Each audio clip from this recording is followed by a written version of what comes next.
Good morning વિદ્યાર્થી મિત્રો. ચાલો આજે આપણે આજના પીરિયડમાં બીજા બે નિબંધ ભણવાના છે.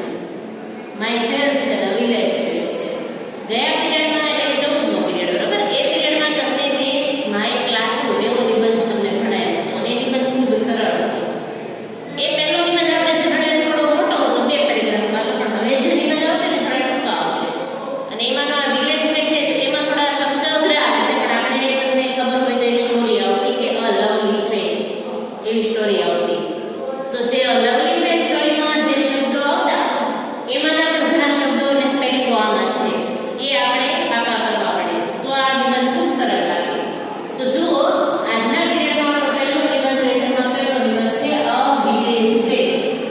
ફેર એટલે તમને બધાને ખબર જ છે બરાબર, કેમ કે આપણે યુનિટ 2 માં ભણવામાં આવી ગયેલું છે એટલા માટે.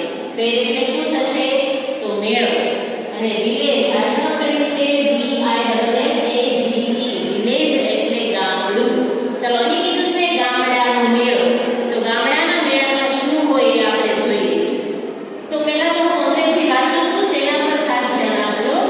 There is a big crowd at the village fair. There are many small shops. There are toy shops and fruit shops. There are tea stalls and snack bars too. There is a giant wheel and a merry-go-round. The children like them. There is a balloon man, a juggler and a rope rider at the village fair.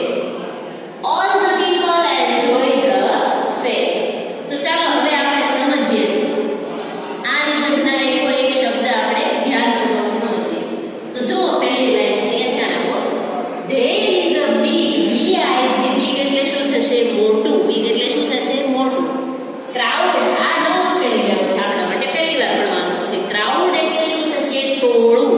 Crowd એટલે શું થાય ટોળું. At the village fair, હવે village fair નું ગુજરાતી મેં તમને હમણાં કીધું શું થાય ગામનો મેળો. તો કહે છે કે ગામના મેળામાં મોટું ટોળું છે, તો આપણે ખબર છે કોનું ટોળું હોય લોકોનું. ત્યારબાદ આપણે કીધું છે there are many small, many એટલે ઘણી, small એટલે નાની, અને અહીં છે shops. શું છે shops? આખી લાઈન વાંચો ધ્યાન આપો. there are many small shops.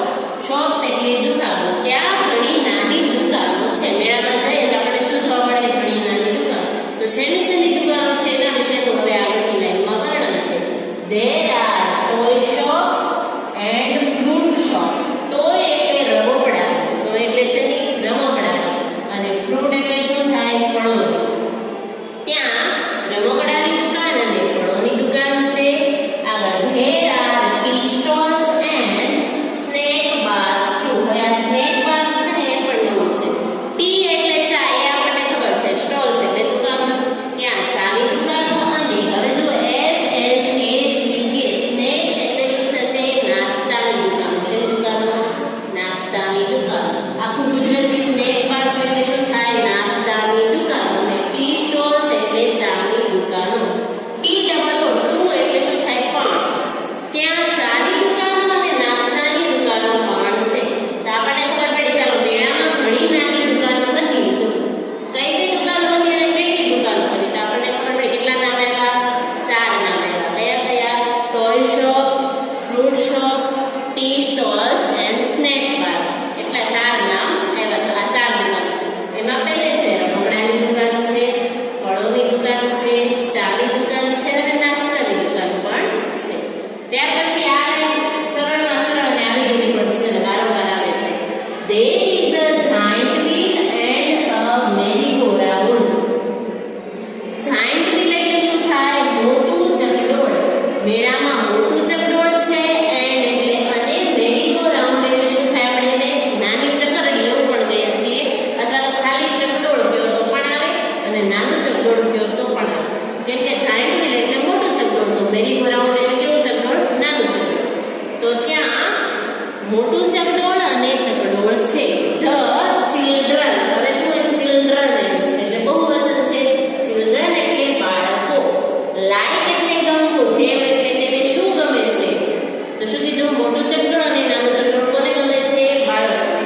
તો આ લાઈનનું ગુજરાતી છે the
હવે જો મેં ગુજરાતીમાં લખેલું છે વિદ્યાર્થીનું નામ, પણ તમારે તેનું ગુજરાતીમાં લખવાનું નથી, તમારે ત્યાં પોતાનું નામ લખવાનું છે.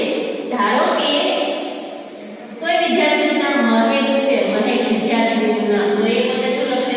મહેક. આવું સ્પેલિંગ લખશે. વિદ્યાર્થીનું નામ એવું નથી લખવાનું. મારું નામ મહેક છે. I am 10 years old. હવે તમે ધોરણ 5 માં નંબર લખો છો એટલે 5મા ધોરણની જે તમારી ઉંમર છે એ લખવાની છે. તો શું કહે છે? I am 10 years old એટલે કે હું 10 વર્ષની છું. I am strong and healthy. હવે જુઓ સ્ટ્રોંગ, આ શબ્દ સ્પેલિંગ છે સ્ટ્રોંગ નો. સ્ટ્રોંગ એટલે મજબૂત અથવા તો શક્તિશાળી. એન્ડ એટલે અને હેલ્ધી એટલે શું થાય? તંદુરસ્ત અથવા તો સ્વસ્થ હોય ને એને હેલ્ધી કહેવાય. તો શું કહે છે કે હું શક્તિશાળી અને તંદુરસ્ત છું. I go to school. School એટલે શું થાય? શાળા. અને go એટલે જવું. હું શાળાએ જાઉં છું. I am in standard 5. 5 એટલે પાંચમું. કેટલામું ધોરણ? પાંચમું. સ્ટાન્ડર્ડ એટલે ધોરણ, 5 એટલે પાંચમું. 5મા ધોરણમાં ભણું છું. અહીં જો 10 years, તેમાં મોટા ભાગનાને 10 years જ આવશે. જેને 9 આવડે એ 9 લખી શકે અને 11 આવડે 11 લખી શકે, પણ 10 સારું પડશે એટલા માટે લખ્યું છે. My father's name is ખાલી જગ્યા કીધું છે અને જો પિતાનું નામ એવું લખ્યું છે તો ત્યાં તમારે પોતાના પિતાનું નામ અંગ્રેજીમાં લખવાનું રહેશે. મારા પિતાનું નામ આ છે. ધારો કે કોઈના પિતાનું નામ રમેશભાઈ છે તો પિતાના નામને આ રીતનો સ્પેલિંગ હશે. રમેશભાઈનો સ્પેલિંગ હશે. પિતાનું નામ એવું નથી લખવાનું, બરોબર? રેડી? ખબર? ત્યાર પછી જુઓ he is doctor. હવે આ કોના વિશે વાક્ય આપેલું છે? પિતા વિશે. મારા પિતાનું નામ રમેશભાઈ છે અને તે શું છે? ડોક્ટર છે. My mother's name is ખાલી જગ્યા. જે રીતે આપણે પિતાનું નામ લખ્યું એ જ રીતે માતાનું નામ પણ લખવાનું છે. ધારો કે કોઈની માતાનું નામ મીનાબેન છે તો એ માતાનું નામની જગ્યાએ શું લખશે? મીનાબેનનું સ્પેલિંગ લખશે. આ રીતે. મારી માતાનું નામ મીનાબેન છે. તમારા બધાએ શું કરવાનું છે? પોતપોતાના માતા પિતાનું નામ લખવાનું છે. She works in the house. House એટલે ઘર, works એટલે કામ કરે છે. તેણી ઘરમાં કામ કરે છે. My sister's name is ખાલી જગ્યા. હવે તો એ માતા વિશે લખ્યું તો કોઈના માતા ટીચર હોય તો તમે લખી શકો છો કે she is a teacher. કોઈના માતા ડોક્ટર હોય તો she is a doctor. તમે જે પસંદ પડે તે લખી શકો છો. My sister's name is ખાલી જગ્યા. મારી બહેનનું નામ આ છે. હવે જો કોઈની બહેનનું નામ રૂહી છે તો એ શેનો સ્પેલિંગ લખશે? રૂહીનો. કોઈની બહેનનું નામ કાજલ છે તો શેનો સ્પેલિંગ લખશે? કાજલ.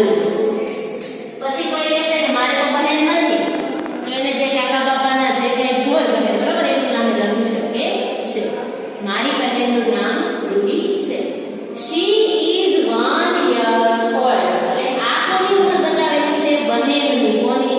બહેનની. કે તેણી 1 વર્ષની છે. I like to play cricket and chess. Cricket એટલે ક્રિકેટ, ચેસ એટલે chess.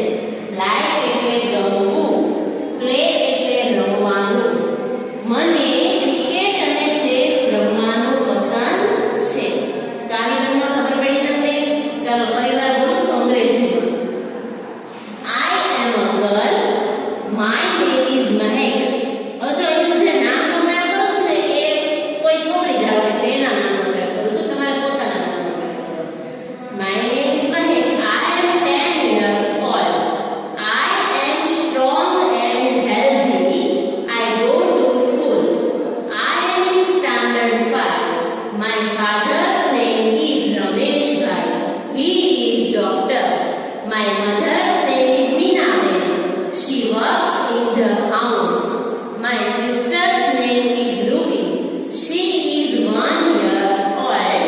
I like to play cricket and chess. તો આ નિબંધ સરળતાથી આવડી જશે. એ ગુજરાતી બોલવું પડશે એકવાર. ચાલો બોલી જાઓ. હું છોકરી છું. મારું નામ મહેક છે. હું 10 વર્ષની છું. હું શક્તિશાળી અને તંદુરસ્ત છું.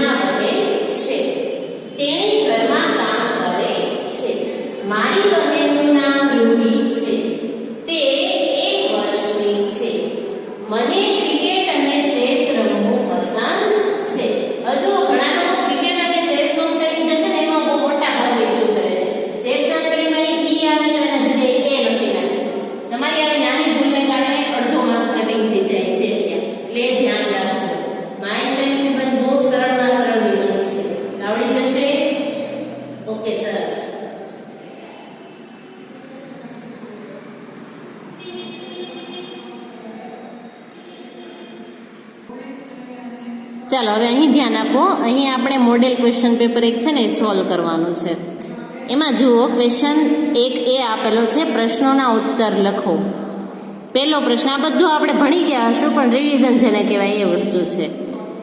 Is Hitu's classroom clean? એવું કીધું છે. શું હિતુનો વર્ગખંડ સ્વચ્છ હતો? તો આપણને ખબર છે હા, એટલા માટે યસમાં જવાબ લખવાનો છે. Yes, Hitu's classroom is clean. આમાં કંઈ અઘરું છે નહીં. What colour are the walls? દિવાલનો રંગ શું હતો? તો આ પણ હિતુવાળા પેરેગ્રાફમાંથી જ છે. તો દિવાલનો રંગ કેવો હતો? આપણને ખબર છે, દિવાલનો રંગ પિંક હતો, એટલે કે ગુલાબી હતો. અને સીલિંગ એટલે છતનો રંગ કેવો હતો? સફેદ હતો. તો એટલા માટે શું લખશો આપણે? The walls colour are pink. અહીં શું આવશે? The walls colour are pink. Where is the teacher's table? શિક્ષકનું ટેબલ ક્યાં હતું? તો આપણને ખબર છે ક્યાં હતું? પ્લેટફોર્મની ઉપર. એટલા માટે લખશું the teacher's table is on the platform. લખેલું છે ત્યાં ધ્યાન નથી, પણ હું બોલું છું ત્યાં ધ્યાન આપો. The teacher's table is on the platform. Are Rahim's neighbour at the fair? હવે આ મેળાવાળા પેરેગ્રાફમાંથી સવાલનો જવાબ છે કે શું રહીમ છે એના પાડોશીઓ મેળામાં હતા? તો આપણને યાદ છે, સ્ટોરી યાદ છે ને કે હા 5 જણા હતા. તો એટલા માટે શું લખશું? Yes, Rahim's neighbours are at the fair. Are ક્યાંથી એવો તો કે સવાલમાંથી. હા, રહીમના પાડોશીઓ મેળામાં હતા. ત્યાર પછી જો 5મો સવાલ આપ્યો છે. Is the giant wheel small? આપણને ખબર છે 2 હતા, જાયન્ટ વ્હીલ પણ હતું અને મેરીગો રાઉન્ડ પણ હતું. તો જાયન્ટ વ્હીલ હતું એ હ્યુઝ હતું. હ્યુઝ એટલે શું હતું? વિશાળ હતું. અને મેરીગો રાઉન્ડ જે હતું એ કેવું હતું? નાનું હતું, સ્મોલ હતું. પણ અહીં શું પૂછ્યું છે? Giant wheel small. તો આપણને ખબર છે નામાં જવાબ આવશે. માત્ર તમે આટલું લખી દો, નો ઇટ ઇઝન્ટ, તો પણ એનો જવાબ સાચો પડે અને 1 માર્ક્સ મળે. આ વધારાનું જે છે the giant wheel is not small એ લખવાની જરૂર રહેતી નથી. માત્ર કેટલો જવાબ લખશો એક્ઝામમાં? No it isn't. હવે જુઓ પ્રશ્ન બી આપ્યો છે. કૌંસમાંથી યોગ્ય શબ્દ પસંદ કરી ખાલી જગ્યા પૂરો. ખાલી જગ્યા ઇઝ ધ ટીચર. શિક્ષક કોણ છે? તો આપણને ખબર છે મિસિસ ગૌરી. મિસ ગૌરી છે એ શિક્ષક છે. અહીં જુઓ, અહીં એવું આપ્યું હોય કે ખાલી જગ્યા was the teacher last year. તો શું આવે? Mister elephant. ગયા વર્ષે કોણ શિક્ષક હતા? મિસ્ટર એલિફન્ટ હતા. એટલા માટે હવે જુઓ, મુન્ની ડઝ નોટ ડ્રિંક ખાલી જગ્યા. શું કીધું છે? મુન્ની શું પીતી નથી? દૂધ નથી પીતી કે ચા નથી પીતી? તો આપણને ખબર છે ચુન્ની અને મુન્ની બંને શું પીવે છે? દૂધ જ પીવે છે. ચા બેમાંથી એ કોઈ પીતા નથી. એટલા માટે શું આવશે? T. Hitu and his friends are in the ખાલી જગ્યા. હિતુ અને તેના મિત્રો ક્યાં હતા? ગાર્ડનમાં હતા કે વર્ગખંડમાં હતા? ક્લાસરૂમ એટલે શું થાય? વર્ગખંડ. એટલા માટે શું આવશે? ક્લાસરૂમ. ગાર્ડનમાં ન હતા. ધ બુલેટિન બોર્ડ ઇઝ ખાલી જગ્યા. ચાલો, બુલેટિન બોર્ડનો રંગ કેવો હતો? હિતુવાળો જે પાર્ટ છે એમાં કેવો હતો? ગ્રીન. એટલા માટે શું આવશે? ગ્રીન. વ્હાઇટ આપ્યું છે પણ વ્હાઇટ શેનો કલર હતો? સીલિંગનો. ધ મેરીગો રાઉન્ડ ઇઝ ખાલી જગ્યા. ચાલો, મેરીગો રાઉન્ડ કેવું હતું? સ્મોલ હતું. અને જાયન્ટ વ્હીલ કેવું હતું? હ્યુઝ હતું. એટલે મેરીગો રાઉન્ડમાં શું આવશે? સ્મોલ. ખરા વિધાનો સામે ટ્રુ લખવાનું છે, ખોટા વિધાનો સામે ફોલ્સ લખવાનું છે. હવે જુઓ, પહેલું વિધાન આપેલું છે the chair and the table are old. તો ખબર છે ખુરશી અને ટેબલ જૂના ન હતા પણ કેવા હતા? ન્યૂ, એટલે કે નવા હતા. એટલા માટે આ વિધાન ખોટું છે. ખોટું હોય તો શું લખવું? False. There are story books in the cupboard. કબાટમાં વાર્તાની ચોપડીઓ હતી. આ વિધાન સાચું છે. એટલા માટે શું આવશે? True. The fair is on the river bank. મેળો હતો એ નદી કિનારા પર હતો. સાચી બાબત છે. એટલા માટે શું આવશે? True. The bottles are on the box. હવે શું કહે છે? જુઓ, બોટલ છે ખોખા પર હતી. તો આ વસ્તુ ખોટી છે, કારણ કે બોટલ ક્યાં હતી? ટેબલ પર હતી. યાદ કરો, જાદુગર છે ને, જાદુગર. ખોખું હતું એ કોના હાથમાં હતું? જાદુગરના હાથમાં હતું. અને ટેબલ ઉપર શું હતું? બોટલ્સ ને એવું હતું ને. તો એટલા માટે શું આવશે? શીશીઓ જેને કહેવાય. તો false. A rope walker is on the રોપ. જે નટ અથવા તો બજાણીઓ છે એ ક્યાં? દોરડા પર હતો. તો સાચી બાબત છે. ટ્રુ. ત્યાર પછીનો પ્રશ્ન જુઓ. ચિત્ર જોઈ પ્રશ્ન વાંચો, કોષમાંથી યોગ્ય ઉત્તર પસંદ કરી લખો. અહીં જુઓ, એક વાંદરો છે એ છત પર બેઠેલો છે અને પૂછ્યું છે, શું પૂછ્યું છે? વેર ઇઝ ધ મંકી? વાંદરો ક્યાં છે? It is under the roof, it is on the roof. Under એટલે નીચે, તે છાપરાની નીચે છે કે તે છાપરાની ઉપર છે? તો શું આવશે? It is on the roof. On એટલે ઉપર. ત્યાર પછી જુઓ, ઘડિયાળ છે ને એ દિવાલ પર છે. વેર ઇઝ ધ ક્લોક? ઘડિયાળ ક્યાં છે? It is under the wall, it is on the wall. તે દિવાલની નીચે છે કે તે દિવાલની ઉપર છે?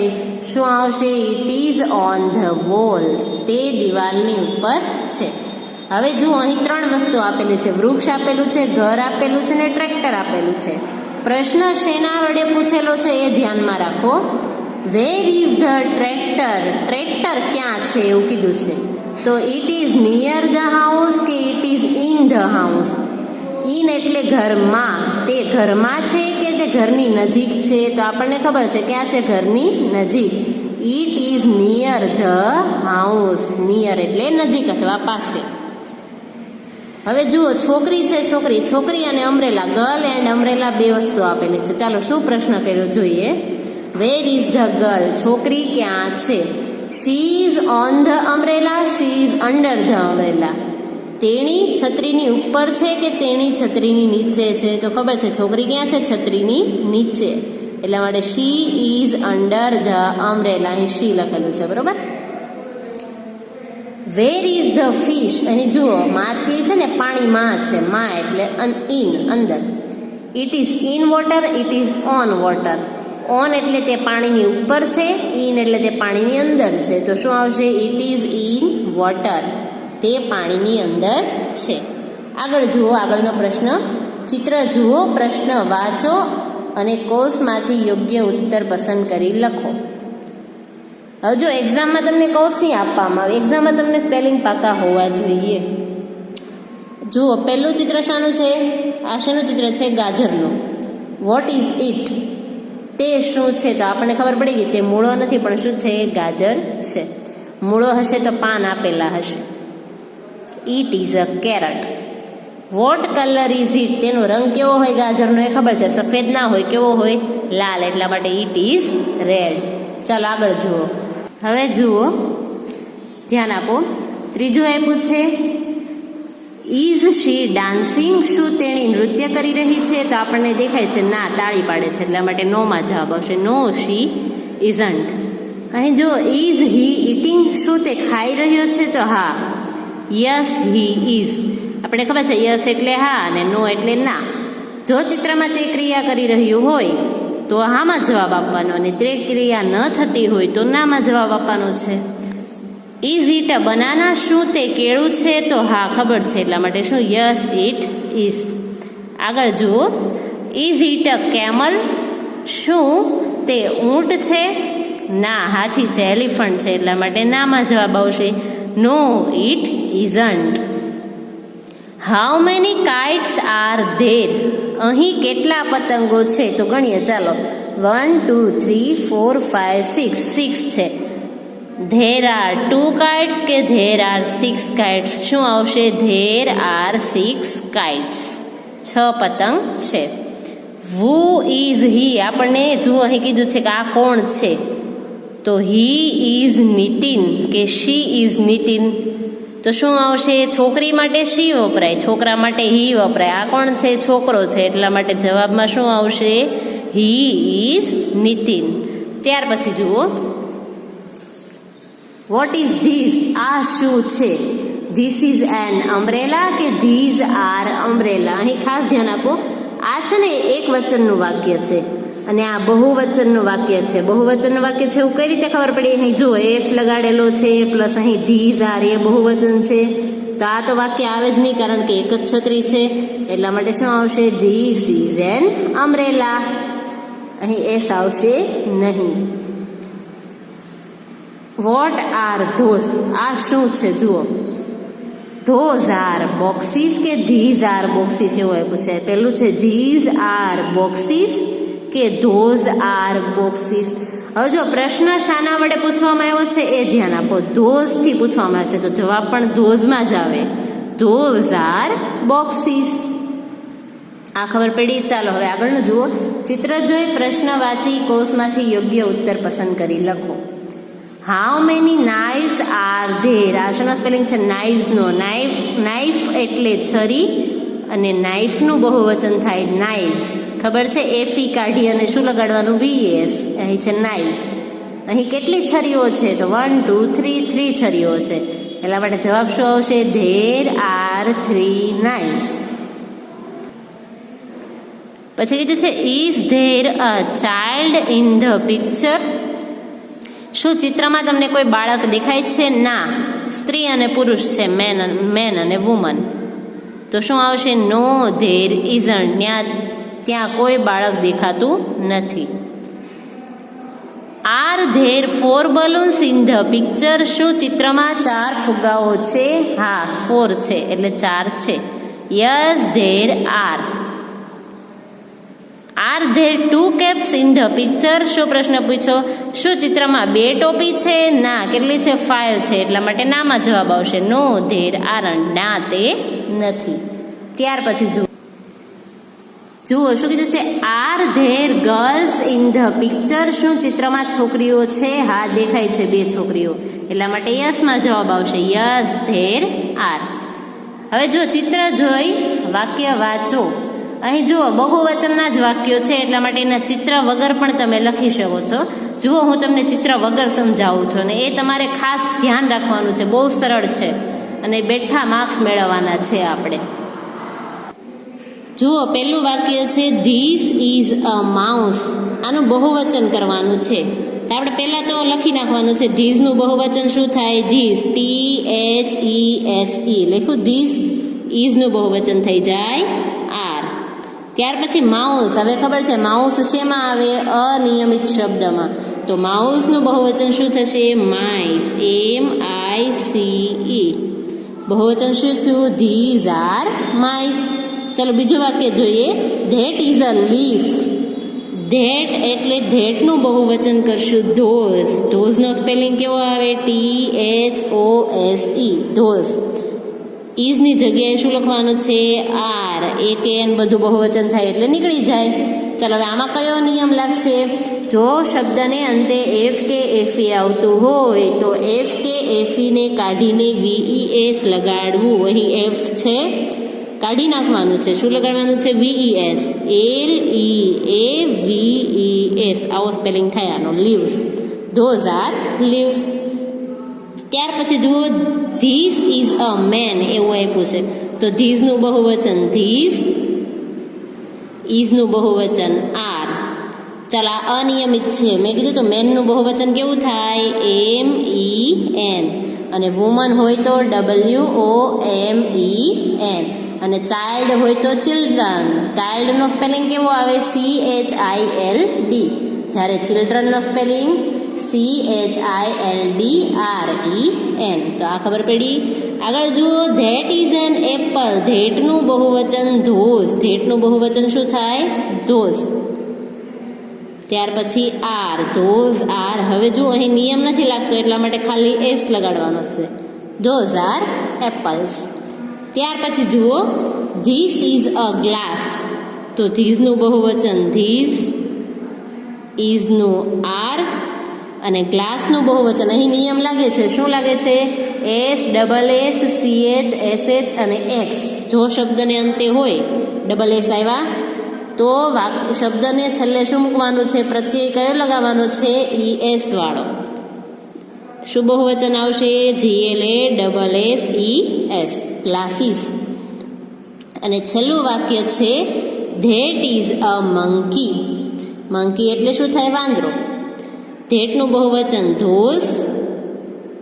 ત્યાર પછી ઇઝનું બહુવચન આર. AKN નીકળી જાય. અને મંકી. હવે જો અહીં પણ નિયમ આવે છે. વાય હોય, વાય વાળો નિયમ. વાયની આગળ સ્વર હોય તો ખાલી છેલ્લે એસ લગાડવાનો. જ્યારે વાયની આગળ વ્યંજન હોય તો વાયને કાઢી નાખવાનો અને શું લગાડવાનું? IES લગાડવાનું છે. પણ અહીં શું છે? વાયની આગળ સ્વર છે એટલા માટે આપણે ખાલી એસ લગાડશું. સ્વરમાં ખબર છે ને કયા કયા આવે? A E I O U. અહીં ઈ છે ને એટલા માટે ચાલો MONKEYS ખાલી મંકીઝ. તો આ જો 6 વાક્ય. આમાં કે ચિત્રની જરૂર પડી? આપણને સરળતાથી આવડી ગયા ને?